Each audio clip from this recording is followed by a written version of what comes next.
मारबो पटके पटाक के विकास बेतिया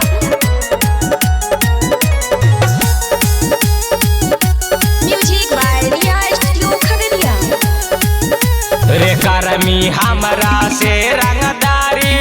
तोरा पर जैतौ भारी रे करमी हमरा से रंगदारी तोरा पर जैतौ भारी रे बेटा दम हौ तो फरियाले हमरा में साट के मारबो पटक के रे बेटा दम हौ तो फरियाले हमरा में साट के मारबो रपट के रे सुन रे बेटा मारबो पटक के रे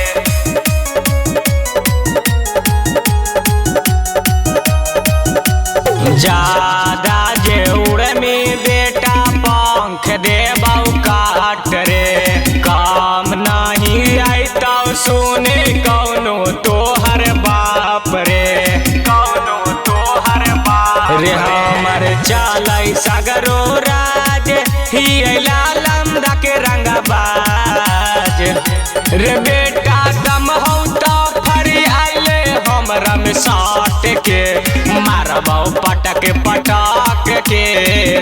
रे बेटा दम हौ तो फरियाले हमरा में साट के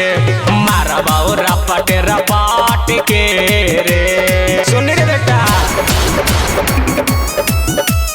मारबो पटक के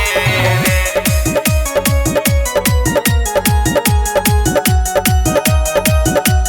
नहीं है हमरा डर कौनो पुलिस पारा शासन के कर मजल है रोक देते आके हमर भाषण के